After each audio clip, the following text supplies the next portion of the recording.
જગદીશ વિશ્વકર્માથી પોતાનું નિકોલ તો સચવાતું નથી અને હાલે નીકળ્યા છે આખા ગામની પંચાયત કરવા. જગદીશ વિશ્વકર્માએ હાલમાં જ કહ્યું કે મારી એક આંખ મારો જિલ્લાનો પ્રમુખ છે તો મારી બીજી આંખ મારો બૂથનો પ્રમુખ છે. તેમણે કહ્યું કે હું મોટી મોટી હોટલોમાં નથી જમતો, ના સર્કિટ હાઉસમાં રોકાઉં છું કે જમું છું. મારે તો મારા બૂથ લેવલનો જે પ્રમુખ છે એના ઘરે જમવું છે. ભારતીય જનતા પાર્ટીના આ નવા પ્રદેશ અધ્યક્ષ જગદીશ વિશ્વકર્મા આખા ગામની પંચાયત કરે છે, પણ તેમના પોતાના નિકોલ વિસ્તારની હાલત તમે જોશો. ખાસ કરીને રોડ રસ્તાઓની જે બિસ્માર હાલત છે, કદાચ તેમણે પોતાના વિસ્તાર પર થોડું વધારે ધ્યાન આપવું જોઈએ. નમસ્કાર, હું છું ચંદ્રિકા પુત્ર નિરાલી. આવો સાંભળીએ જગદીશ વિશ્વકર્માએ બીજી કઈ ડાઈ વાતો કરી છે. ગુજરાતની 6.5 કરોડ જનતાની સુખાકારી માટે અને મારા ભારતીય જનતા પાર્ટીના કાર્યકર્તા રાત દિવસ તડકો છાંયડો જોયા વગર જે મહેનત કરે છે, આ બધાના પરિવારને સુખાકારી માટે માતાના ચરણોમાં મિત્રો આશીર્વાદ માગે છે આપ સૌ માટે. મિત્રો,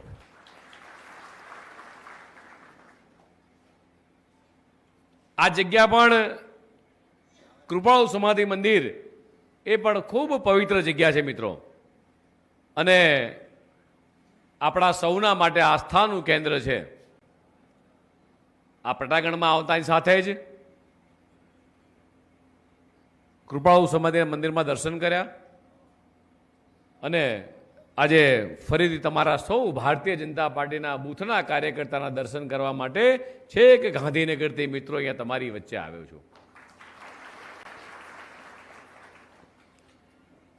પાવાગઢમાં ગયો ત્યારે અલગ અલગ લોકોને હું ને જયેન્દ્રસિંહ મળતા હતા, બાપુ મળતા હતા. આપણા મયંકભાઈ પ્રમુખ સાહેબ પણ જોડે હતા. રાજપાલસિંહનો ફોન આવી ગયો હતો કે સાહેબ દિલ્હી છું, પણ દિલ્હીથી સેશનની રજા લઈ અને આ બૂથના કાર્યકર્તાઓને મળવા માટે હું સ્પેશિયલ આવું છું એમ. ફતેહસિંહ સાથે વાત થઈ તો ફતેહસિંહ કે સાહેબ કોઈ ચિંતા કરતા નહીં, ભારતીય જનતા પાર્ટીનો બૂથનો કાર્યકર્તા એ રાત દિવસ મહેનત કરવા વાળો કાર્યકર્તા આપ આવો છો એટલે ખડા પગે કામ કરી રહ્યો છે. આ હિતેન્દ્રસિંહ આપણા મહામંત્રીશ્રીનો કદાચ પહેલો કે બીજો પ્રવાસ હશે. મને વાત કરતા હતા કે મયંકભાઈની આખી ટીમ, ફતેહસિંહજીની ટીમ, મયુરભાઈથી માંડીને બૂથ પ્રમુખથી માંડીને બધા જ લોકો આ કાર્યકર્તાને આવકારવા માટે, કાર્યક્રમ કેવો સફળ જાય એના માટે આખી રાત મિત્રો જાગ્યા છે. મયંકભાઈએ કીધું કે રાત્રે 3 વાગે છેલ્લો ફોન મેં ઉપાડ્યો છે. એટલે મિત્રો આ છે ભારતીય જનતા પાર્ટીની તાકાત અને આ કાર્યકર્તાઓની તાકાત. મિત્રો, હમણાં જ જેમ એન્કરસિંહ આપણા કાર્યકર્તાએ કીધું કે ભારતીય જનતા પાર્ટી બીજા કરતા અલગ કેમ છે, એ એટલા માટે અલગ છે કે મારા જે દિવસે મેં શપથ લીધા પ્રદેશ અધ્યક્ષ તરીકેના, એ કેટલાય સિનિયર કાર્યકર્તાઓ બેઠા છે, મારી માતાઓ, બહેનો, અને એ દિવસે ત્યાં જે લોકો હાજર હતા ત્યારે જયદ્રથસિંહજી મેં મારી વાત કરી હતી કે મારા માટે એક આંખ એટલે જિલ્લાનો પ્રમુખ અને મારી બીજી આંખ એટલે મારા બૂથનો પ્રમુખ જે આજે મારી જોડે મારા મંચ ઉપર છે. મિત્રો, એટલે ભારતીય જનતા પાર્ટી જે કહે છે તે કરે છે. અને તમને કદાચ જાણીને નવાઈ લાગશે, મેં જિલ્લામાં આવતાની સાથે જ મેં હિતેન્દ્રસિંહને ને જયદ્રથસિંહને ને ભાઈ મયંકભાઈને કીધું હતું, રાજપાલસિંહ, કે મારે રસ્તામાં ક્યાંય ચાની કીટલી પર ચા નથી પીવી, હોટલમાં નથી જવું, સર્કિટ હાઉસમાં નથી જવું, હું મારા બૂથના પ્રમુખના ઘેર જઈને ચા પીશ. બૂથ નંબર 128 રવિભાઈ ચારણ આપણા બૂથ પ્રમુખ છે. એમના માતા પિતાને મળ્યો, એમના આખા મોહલ્લાને મળ્યો, ચારણ સમાજના મોહલ્લામાં જવાનું થયું અને રવિભાઈ ચારણે બધા જ બૂથ સમિતિના સભ્યોને બોલીને રાખ્યા હતા અને કાર્યકર્તા સાથે એ ચા પાણી કરીને મિત્રો આવ્યો છું.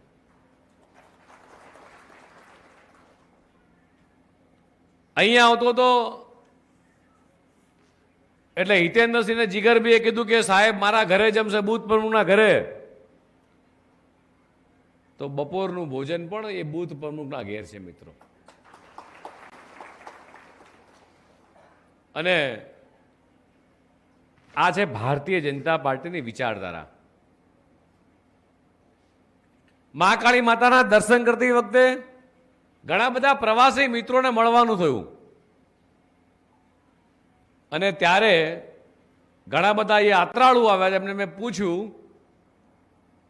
કે તમે પહેલા 10 વર્ષ પહેલા મંદિરમાં આવતા હતા અને આજે આવો છો તો કેટલો તફાવત છે? ત્યારે સરસ એક વડીલે કીધું કે દેશના યશસ્વી પ્રધાનમંત્રી માનનીય મોદી સાહેબની નેજા હેઠળ જે રીતે માત્ર ગુજરાત નહીં પણ દેશના તમામે તમામ પવિત્ર યાત્રાધામોનો જે વિકાસ થઈ રહ્યો છે, 450 વર્ષ બાદ એ પાવાગઢની અંદર ઉપર મહાકાળી માતાની ધજા ચડાઈ અને જે આખું પાવાગઢનું ડેવલપમેન્ટ થયું છે, આ પણ એક ઐતિહાસિક વાત છે મિત્રો.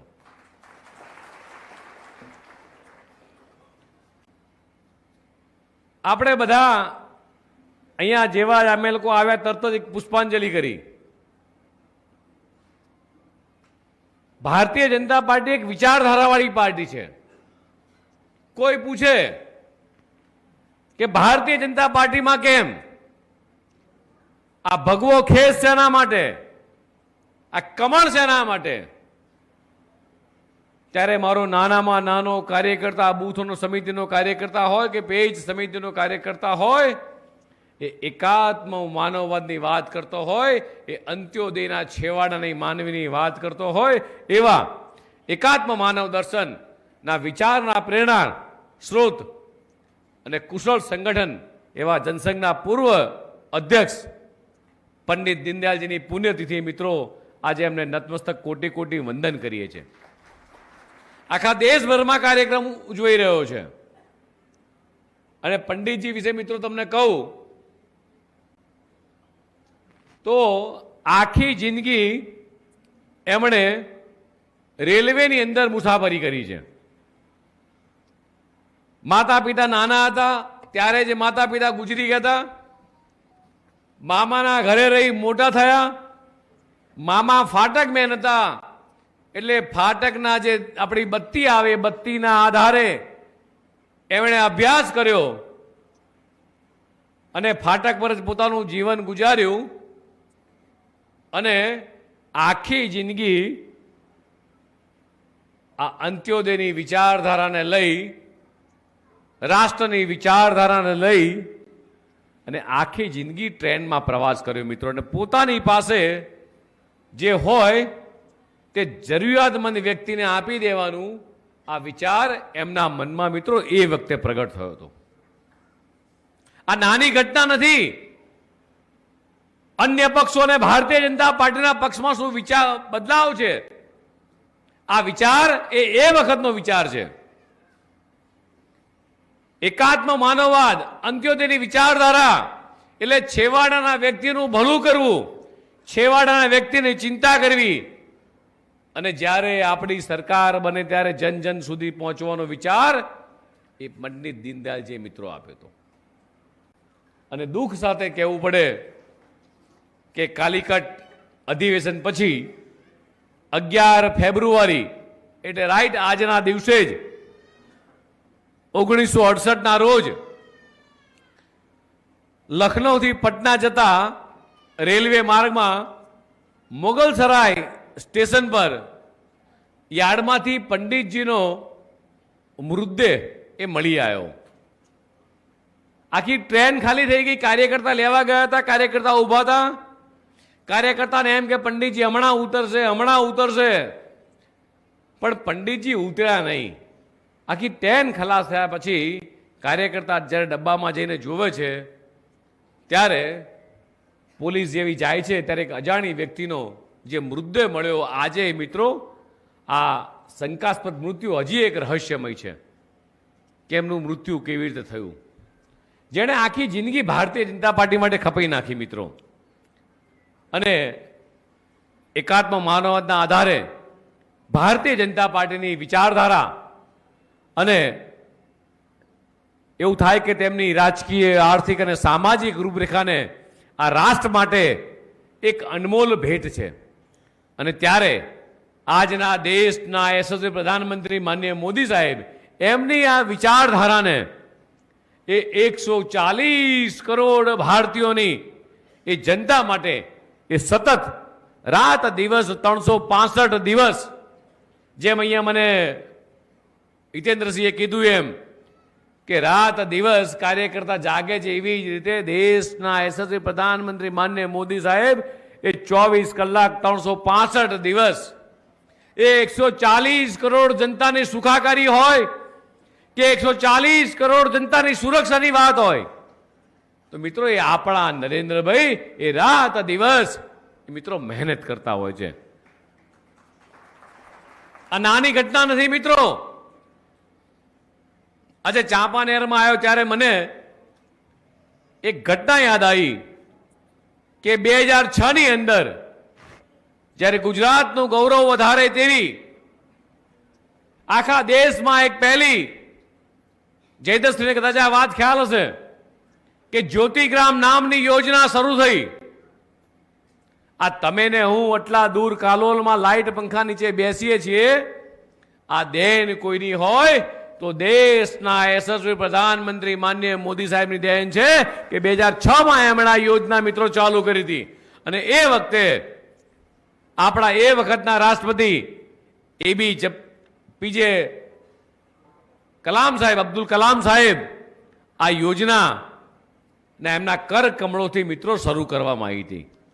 અને એ વખતથી લઈને આજ દિન સુધી આખા દેશની અંદર જે રીતે વીજળી ઝળહળી રહી છે, આખા દેશમાં સૌથી પહેલું ગામ બન્યું હોય, આખું રાજ્ય બન્યું હોય મિત્રો, તો એ ભારતનું ગુજરાત રાજ્ય બન્યું હતું. એ 24 કલાક વીજળી એ મારા ગામડામાં આપવાની શરૂઆત થઈ હતી મિત્રો. એવી કેટલીય યોજના છે કે પંડિત દીનદયાળજીના વિચારધારાને દેશના યશસ્વી પ્રધાનમંત્રી માનનીય મોદી સાહેબે એ ગુજરાતની અવિરત વિકાસ યાત્રાની આ ઉડાન ની ભેટ મિત્રો આપને સૌને મળી છે. એવું કહું કે છેલ્લા 2 દશકથી અવિરત પ્રગતિનો મજબૂત પાયો, સમાજની શાંતિ અને વિકાસની વાત કે એકતાની વાત હોય, આ અખંડતાના મિત્રો આભારી છે. જ્યારે પણ તમે પ્રજા વચ્ચે જાઓ, હમણાં રાજપાલસિંહે કીધું એમ કે આટલા વોટથી તમે લીડ આપી છે, તો આ લીડ એ શેના આધારે મળે છે કે 24 કલાક ફતેહસિંહભાઈ હોય કે રાજપાલસિંહ હોય કે જયદસશ્રી હોય કે જિલ્લા પંચાયતના પ્રમુખ બેન હોય, આ તમામે તમામ લોકો મારી સામે બેઠેલો બૂથનો કાર્યકર્તા એ પ્રજાની વચ્ચે જાય છે. અને પ્રજા વચ્ચે જાઓ ત્યારે ગર્વથી કહેજો કે દેશના યશસ્વી પ્રધાનમંત્રી માનનીય મોદી સાહેબે અને અત્યારે ગુજરાતના મુખ્યમંત્રી માનનીય ભૂપેન્દ્રભાઈ પટેલ સાહેબ જે પ્રજા માટે કરી રહ્યા છે, ગુજરાતને ગોકુળ ગામથી ઉજળું કોણે બનાવ્યું? તો નરેન્દ્ર મોદીજીએ. સમરસ ગામ અને જ્યોતિગ્રામથી ઝળહળતું કોણે કર્યું? તો નરેન્દ્ર મોદીજીએ. વાઇબ્રન્ટ ગુજરાતી ઉર્જા દેશમાં વિદેશથી રોકાણ આવે. હમણાં બાપુ કહેતા હતા હાલોલની અંદર ઘણી બધી ઇન્ડસ્ટ્રીઝ આવી છે. અહીંના મારા કાર્યકર્તા મિત્રો હોય, અહીંની પ્રજાને અમદાવાદ અથવા મોટા સિટીમાં ક્યાંય નોકરી ધંધા માટે ના જવું પડે, એના માટે ઇન્ડસ્ટ્રીઝ કોણ લાવ્યું? તો નરેન્દ્ર મોદી સરકાર લાવી. શિક્ષણ હોય કે રોજગાર હોય કે કૃષિ હોય મિત્રો, આમાં ક્રાંતિ કોણ લાવ્યું? તો નરેન્દ્ર મોદી ભારતીય જનતા પાર્ટીની સરકાર લાવી. મહિલા સશક્તિકરણની વાત હોય તો મહિલા સશક્તિકરણ હોય કે યુવા હોય, આના માટે ક્રાંતિ કોણ લાવ્યું? તો ભારતીય જનતા પાર્ટીની સરકાર લાવી. સિંચાઈ હોય કે પીવાના પાણીની વાત હોય મિત્રો, એ ગામડે ગામડે પાણી પહોંચાડવાનું કામ હોય કે ઘર ઘર સુધી પાણી પહોંચાડવાનું કામ હોય તો પાણીની લાઈન પહોંચાડવાનું કામ કોણે કર્યું? તો નરેન્દ્ર મોદી અને ભારતીય જનતા પાર્ટીની સરકારે કર્યું છે મિત્રો. અને આજે આ વિકાસની ઉડાનને એ માન્ય ભૂપેન્દ્રભાઈ સતત એ મિત્રો આગળ લઈ રહી જાય છે. હું અંબાજીથી ઉમરગામની વાત કરું તો અંબાજીથી ઉમરગામ સુધી લગભગ 14 જિલ્લા અને 52 તાલુકાની અંદર મિત્રો આદિવાસી સમાજ પણ રહે છે. કોઈ પણ સમાજ વિકાસથી વંચિત ના રહી જાય એની ચિંતા એ ભારતીય જનતા પાર્ટીની સરકાર મિત્રો સતત કરતી આવી છે. તમને ખાલી એટલું જ પૂછવાનું મન થાય કે કોંગ્રેસના મિત્રો કદાચ તમારા દ્વાર ઉપર ભૂલે ચૂકે આવી જાય તો એક વખત પૂછજો કે 60 વર્ષ સુધી તમે દિલ્હીમાં રાજ કર્યું, તમે ભારતની જનતા માટે કે મારા ભોળા આદિવાસી ભાઈ બહેનો માટે કે અન્ય પ્રજા માટે તમે શું કામ કર્યા? માત્ર ને માત્ર છેતરવાના કામ, માત્ર ને માત્ર ભરમાવાના કામ, ખોટી યાત્રાઓ કાઢવી, મોટા મોટા ભાષણ કરવા અને વિકાસના નામે સરવાળો મારો તો 0 મિત્રો. અને ત્યારે દેશના યશસ્વી 2004 ની અંદર ભારત રત્ન અટલ બિહારી વાજપેયીની સરકારે આખા દેશના આદિવાસી ભાઈઓ બહેનો માટે આખું અલગ મંત્રાલયની સ્થાપના મિત્રો 2004માં એ વખતે અટલ બિહારી વાજપેયીએ કરી હતી. અને કોંગ્રેસે માત્ર ને માત્ર એ વોટ બેંક તરીકે આ ભોળી પ્રજાનો ઉપયોગ કર્યો હતો મિત્રો. અને ગુજરાતની અંદર વાત કરું તો અંબાજીથી લઈ ઉમરગામ સુધી એ સર્વાંગી વિકાસ થયો છે.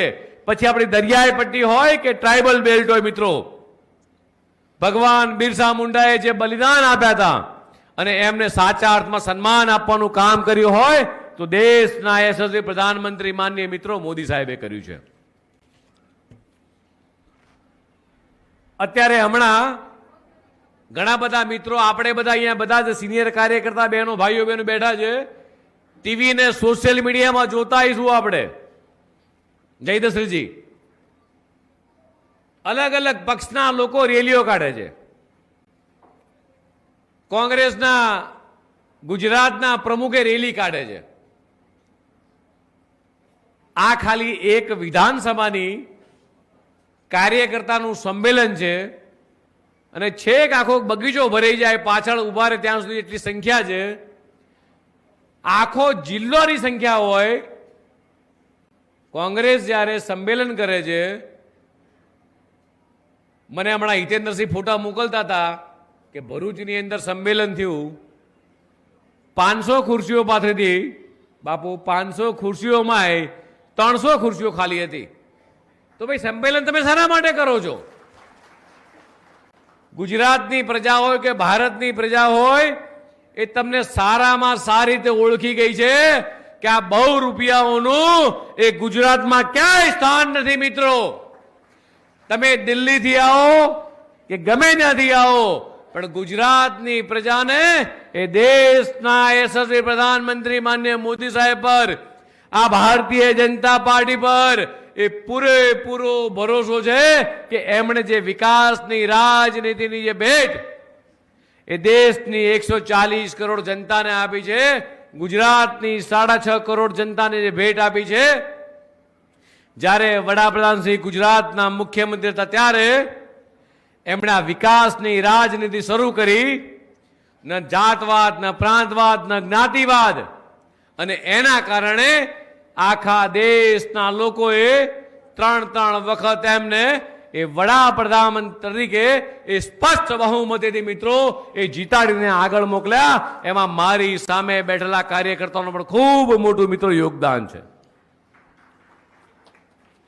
આ વિશ્વાસ મારો કે આ મંચના ઉપરના લોકોનો નહીં, પણ મારા કરતા વધારે વિશ્વાસ આ મારી સામે બેઠેલા મારા કાર્યકર્તા હોય કે ગુજરાતની 6.5 કરોડ જનતા, એમને ભરોસો છે નરેન્દ્ર મોદી ઉપર, કે ભારતીય જનતા પાર્ટી પર ભરોસો છે.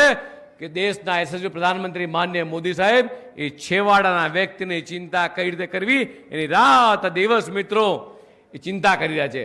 પછી એ ગુજરાતના હમણાં મેં પૂછ્યું મયંકભાઈને, મયંકભાઈ આ કાલોલ કેટલું દૂર છે? પાવાગઢ ઉતરતા હતા કે સાહેબ ચિંતા ના કરતા, દેશના યશસ્વી પ્રધાનમંત્રી માનનીય મોદી સાહેબના રાજમાં અને મુખ્યમંત્રી ભૂપેન્દ્રભાઈ પટેલના રાજમાં છેક છેવાડાઓ સુધી એ રોડ બની ગયા છે. એક્સપ્રેસ હાઈવે હોય, રોડ હોય, રેલવે હોય કે પાણીની બાબત હોય કે સિંચાઈની બાબત હોય, એટલે કે સાહેબ 20 મિનિટમાં તો આપણે ત્યાં પહોંચી જઈશું. આ દેન છે વિકાસની દેન અને આ છે મિત્રો વિકાસની રાજનીતિ. કાલોલથી ગોધરા લઈને દાહોદ સુધીના વિસ્તારોમાં છેક પૂર્વોત્તર એટલે છેક અંબાજી સુધી મિત્રો જે રીતની પરિસ્થિતિ હતી, ફતેહસિંહ તમે વર્ષો પહેલા કદાચ આવતા હશો, તમે લોકો જ્યારે કદાચ વડોદરા જવાનું થાય, અમદાવાદ જવાનું થાય, મોટા સ્ટેશને જવાનું થાય, અહીંયા બેઠેલા એવા કેટલાય લોકો છે કે એમણે પરિસ્થિતિ જોઈ છે કે કોંગ્રેસ પહેલા શું કરતી, ચૂંટણી આવે એટલે એમ કે અમે કાલોલમાં રોડ કરવાના છીએ અને આ વખતે અમે તમને વોટ આપો, અમે આવતી વખતે તમને રોડ કરી આપીશું. 5 વર્ષ પતી જાય પછી ચૂંટણી આવે એટલે કોંગ્રેસના મિત્રો ફરી આવે કે અમે લોકોએ આ વખતે એ બજેટમાં રોડ મૂક્યો છે. વળી 5 વર્ષ આખો બજેટમાં રોડ મૂક્યો છે, બજેટમાં રોડ મૂક્યો છે, ક્યાં જવાનું? વળી 5 વર્ષ થવા આવે એટલે એવું કે બજેટ ટેન્ડરિંગની પ્રક્રિયામાં ટેન્ડર આ રોડ ટેન્ડરમાં આવી ગયો છે એટલે બીજા 5 વર્ષ માત્ર ટેન્ડર આવે છે, ટેન્ડર આવે છે, બીજા 5 વર્ષ કાઢી નાખે. એમ કરતા કરતા એ 20-25 વર્ષ કોંગ્રેસે ક્યાં કાઢી નાખ્યા અને આપણી ગુજરાતની પ્રજાઓ કે દેશની પ્રજા હોય એ પાણી વગર હોય, રોડ વગર હોય કે હેલ્થ વગર હોય એ ટટળતી રહી મિત્રો. અને ત્યારે મને મિત્રો કહેતા તમને બધાને આનંદ થાય કે ગુજરાત નહીં પણ સમગ્ર દેશની જનતાએ માનનીય મોદી સાહેબે જે શાસન કર્યું એ શાસનની અંદર એમણે મિત્રો વિકાસ જોયો છે અને ભારતની પ્રજાએ, ગુજરાતની પ્રજાએ એમનામાં વિશ્વાસ મૂક્યો છે. એ વિશ્વાસ એમણે ક્યારેય ડગવા દીધો નથી અને એટલા માટે જ હું કહું છું, છાતી ઠોકીને મિત્રો કહું, તમારા ભરોસે એવું કહું કે ભાજપ એટલે વિકાસ વિશ્વાસનો વિજય. હા કે ના? હા કે ના? અને એટલા માટે તમને કહું કે સુજલામ સુફલામ યોજના હોય, સૌની યોજના હોય કે આપણા ગોધરામાં આવેલી રેલવે કંપનીની એન્જિન બનાવવાની, મોટું કંપનીનું ઇન્ફ્રાસ્ટ્રક્ચર ડેવલપ કરવાનું કામ હોય કે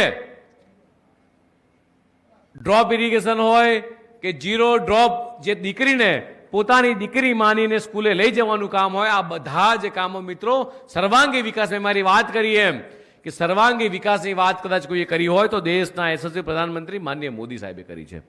સાથે સાથે એવું થાય કે ભાઈ એકલવ્ય મોડેલ કોલેજ સ્કૂલ એ કોણે બનાવી? એકલવ્ય મોડેલ સ્કૂલ કોણે બનાવી? કોણે બનાવી? કોણે બનાવી? અવાજ નથી આવતો. કોણે બનાવી? ગોધરા ખાતે ગુરુ ગોવિંદ યુનિવર્સિટી કોણે બનાવી? વડોદરામાં રેલવે યુનિવર્સિટી કોણે બનાવી? ચિલ્ડ્રન યુનિવર્સિટી કોણે બનાવી? હવે આ બધા જ કામ તમે સવારથી સાંજ સુધી લખવા જાઓ તો તમને ખબર પડે કે કેટલા કામ કર્યા છે. જળ મિશન યોજના કોણે આપી? ગરીબોને મફત સારવાર. કયું કાર્ડનું નામ શું? આ કાર્ડ કોણે આપ્યું?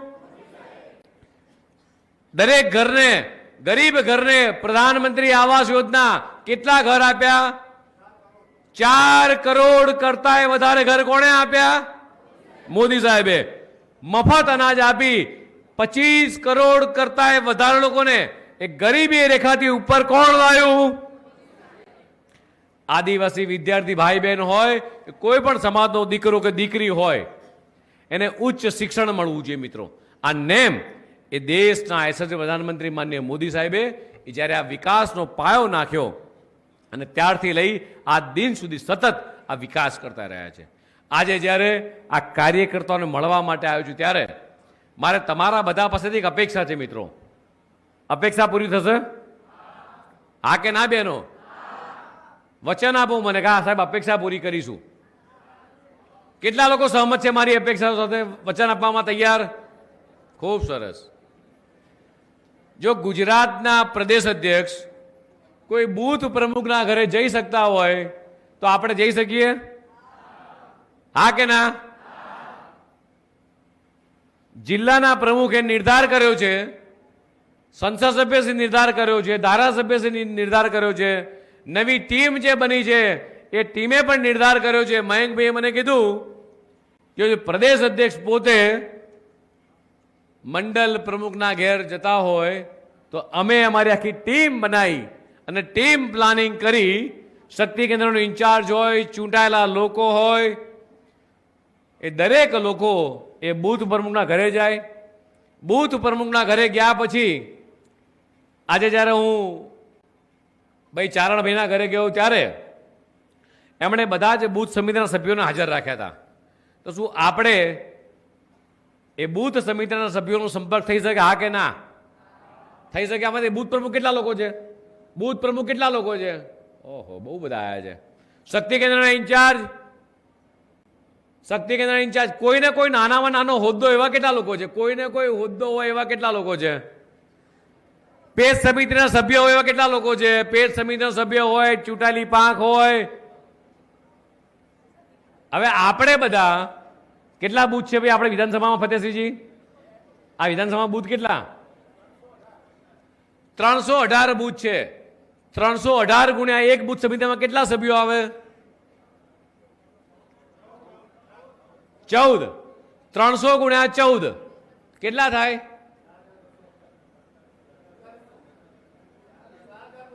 4200. આ 4200 ઘરે જતા કેટલો સમય લાગે? અહીંયા બેઠેલા તમામ લોકો નક્કી કરે, રાજપાલસિંહ, ફતેહસિંહ, જિલ્લા પંચાયતના પ્રમુખ બેન, મયંકભાઈ, આખી જિલ્લાની ટીમ, આ બધા જ લોકો નક્કી કરે કે અમારે બૂથ સમિતિના સભ્યોના ઘરે જવું છે, બૂથ પ્રમુખના ઘરે જવું છે. કેટલા દિવસ લાગે? કેટલા દિવસ લાગે?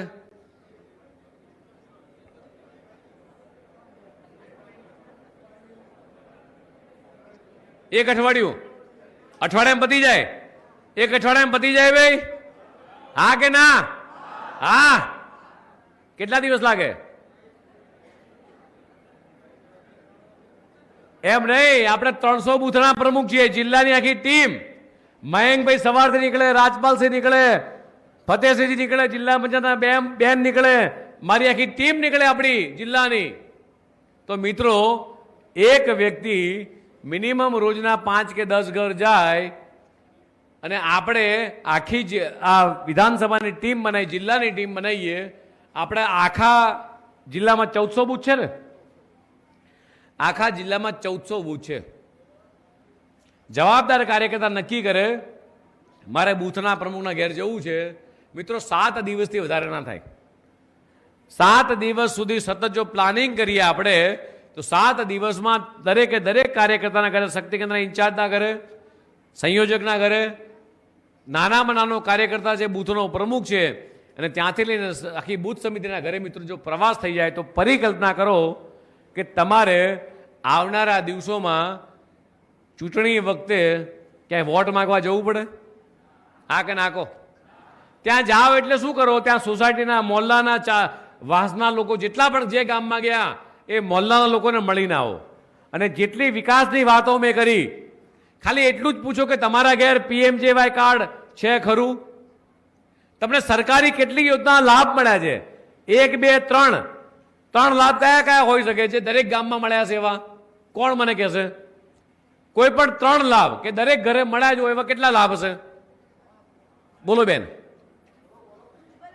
ઉજ્જવલા યોજના 1, આયુષ્માન કાર્ડ 2, આવાસ યોજના 3,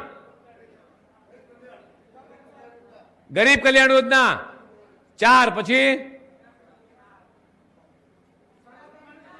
કિસાન સન્માન નિધિ, વિધવા સહાય પેન્શન, ખેડૂત સહાય, પછી બોલો બેન,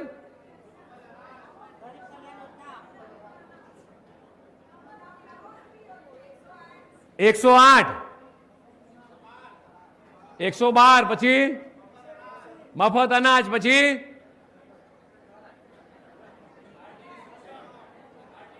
આરટી હેઠળ શિક્ષણ, નમો લક્ષ્મી નમો સરસ્વતી યોજના, દીકરીઓને 8મા પછી ભણાવવા માટે યોજના, સાયન્સ સ્ટ્રીમમાં ભણાવવા માટેની યોજના, ખિલખિલાટ, પછી લાડલી બહેના, વાલી દીકરી યોજના,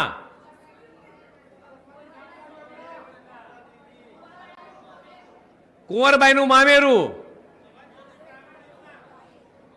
ગ્રામીણ યોજના કઈ જીવન જ્યોત ગ્રામીણ યોજના, શિષ્યવૃત્તિ, લગભગ સાંભળો, લગભગ મારા ખ્યાલમાં છે ત્યાં સુધી કેન્દ્ર સરકાર રાજ્ય સરકારની થઈ અને અલગ અલગ સમાજ, આદિવાસી સમાજ હોય, એસસી સમાજ હોય, એસટી સમાજ હોય, અન્ય સમાજ હોય, જનરલ કેટેગરી બધા જ માટે થઈ 450 કરતાં વધારે અલગ અલગ પ્રકારની યોજના છે. કેટલી? એટલે તમે કોઈ પણ ઘરે જાઓ તો માત્ર 3 યોજના યાદ રાખો તો કોઈ પણ ઘર, અહીંયા જેટલા લોકો બેઠા છે એક પણ વ્યક્તિ એવો નહીં નીકળે કે જેને સરકારી યોજનાનો લાભ ના લીધો હોય. એક પણ ગામ એવું નહીં નીકળે કે જે ગામની અંદર સરકારી યોજના ના આવી હોય. પછી મફત શિક્ષણ હોય, મફત અનાજ હોય કે આયુષ્માન કાર્ડ હોય, કિસાન સન્માન નિધિ હોય, કોઈ પણ પ્રકારની યોજના છે. આપણી યોજનાઓનું જો યાદી બનાવવામાં આવે તો દરેક ગામમાંથી, દરેક ઘર દીઠ, દરેક વ્યક્તિ દીઠ કોઈ ને કોઈ પ્રકારે સરકારી યોજનાના લાભો મિત્રો આપણે લીધા છે. અને જે મેં અંત્યોદયની વિચારધારાની વાત કરી, પંડિત દીનદયાળજીની જે વાત કરી, આ જ વાત અને આ જ વિચાર એ આજે દેશના યશસ્વી પ્રધાનમંત્રી માનનીય મોદી સાહેબ એ સાચા અર્થમાં નીચે સુધી પ્રજા માટે એ 24 કલાક મિત્રો કામ કરી રહ્યા છે. અને એટલા માટે હું કહીશ મિત્રો કે ભાજપની અંદર એવી કહેવત છે, અટલ બિહારી વાજપેયીના શબ્દોમાં કહું કે ખુદ સે બડા દલ और दल से बड़ा देश, આ સ્લોગન સાચા અર્થમાં ભારતીય જનતા પાર્ટીની કાર્યકર્તાઓ એ સાક્ષર કરી રહ્યા છે. ત્યારે ભાજપનો મંત્ર છે છેવાડા માનવીનું કલ્યાણ. ગુજરાત આજે વિકાસનું જ્યારે પર્યાય બન્યું છે કે છેવાડાના માનવીના જન કલ્યાણ સુધી સતત આપણે જીવન પર્યાય આપણે કામ કરતા રહીએ, એક વિચાર માટે કામ કરતા રહીએ. ગુજરાત એટલે, ગુજરાત ભાજપ એટલે સિક્કાની બે બાજુ. અગ્રેસર ગુજરાત એટલે ભાજપ પરનો વિશ્વાસ, અગ્રેસર ગુજરાત એટલે ભાજપ પ્રત્યેની સમર્પિતતા, અગ્રેસર ગુજરાત એટલે વિકાસ વિશ્વાસનો વિજય, અગ્રેસર ગુજરાત એટલે જનજનનો જનાદેશ. છેલ્લા 30 વર્ષથી એ ગુજરાતની અંદર ભારતીય જનતા પાર્ટીનો જે જનાદેશ મળી રહ્યો છે મિત્રો, આ જનાદેશને વિશ્વાસના આધારે એ મિત્રો આપણે સૌ અહીંયા ભેગા થયા છીએ. અને આ વિશ્વાસ દેશના યશસ્વી પ્રધાનમંત્રી માનનીય મોદી સાહેબે જે વિકાસની રાજનીતિની ભેટ આપી અને એના કારણે દેશની 140 કરોડ જનતાની અંદર વિશ્વાસ પેદા થયો છે. તો આ વિશ્વાસને મિત્રો અંતમાં એવું કહીશ, તમારી શક્તિ એ મારું દ્રઢ મનોબળ વધારે છે. મારા કાર્યકર્તાઓની શક્તિ, તાકાત એ ભારતીય જનતા પાર્ટીના નેતા, મંચ પર બેઠા તમામ નેતાઓનું દ્રઢ મનોબળ વધારે છે કે સતત 24 કલાક મારો કાર્યકર્તા જો 24 કલાક જાગતો હોય, આ કાર્યક્રમની તૈયારી કરતો હોય તો મારી પ્રતિબદ્ધતા, મારી કટિબદ્ધતા કેટલી હોવી જોઈએ, પાર્ટી માટેની નિષ્ઠા એ મારા કાર્યકર્તામાં મિત્રો દેખાય છે. એટલા જ માટે આ ગુજરાતની અગ્રેસરની યાત્રા એ મિત્રો મા કાળી માતાના આશીર્વાદથી અને તમારા બધાના સહયોગથી મિત્રો આ યાત્રાને મિત્રો આપણે હજુ વધુ એ સુદૃઢ અને આગળ વધારવાની છે. આગામી દિવસોની અંદર જ્યારે તાલુકા પંચાયત, જિલ્લા પંચાયત, નગરપાલિકા, મહાનગરપાલિકાના જ્યારે ઇલેક્શન આવી રહ્યા છે મિત્રો, ભારતીય જનતા પાર્ટી એક જ પાર્ટી એવી છે કે ક્યારેય ચૂંટણી માટે કામ નથી કરતી, અવિરત સતત કામ કરતી આ પાર્ટી છે. અને જ્યારે કોંગ્રેસ કે અન્ય પક્ષના લોકો જ્યારે ચૂંટણી આવે ત્યારે એ જ્યારે પેલા દેડકાની જેમ ઉભરી આવે, જેમ વરસાદ આવે અને દેડકાઓ ઢ્રો ઢ્રો કરતા બહાર આવે, એ જે પદ્ધતિથી કોંગ્રેસના મિત્રો ઇલેક્શન આવે એટલે દોડતા થયા છે. આ મારો ભારતીય જનતા પાર્ટીનો કાર્યકર્તા રાત દિવસ વગર ઇલેક્શને એ સતત પ્રજાની વચ્ચે રહેતો આવ્યો છે. ત્યારે તમને સૌને એક આહવાન કરવા આવ્યો છું કે આવો સૌ સાથે મળી આપણા બૂથને મજબૂત કરીએ. આપણી જનતા, આપણી પ્રજા જે રાત દિવસ આપણી પર ભરોસો મૂકીને બેઠી છે એના સંપર્કમાં રહીએ, ઘર ઘર સુધી પહોંચીએ અને દેશના યશસ્વી પ્રધાનમંત્રી માનનીય મોદી સાહેબે જે જનલક્ષી, જે વિકાસલક્ષી જે કાર્યો કર્યા છે એ કાર્યો એમના સુધી પહોંચાડીએ. ભારત માતા કી જય, વંદે માતરમ. તમે જગદીશ વિશ્વકર્માની વાતથી કેટલા સહેમત છો, શું વિચારો છો, કમેન્ટ કરીને જણાવો. અત્યાર માટે બસ આટલું જ. સમાચારને લગતી વધુ અપડેટ્સ માટે અમારી વેબસાઇટ www.gujaratplus.in પર પણ માહિતી મેળવી શકો છો. ધન્યવાદ.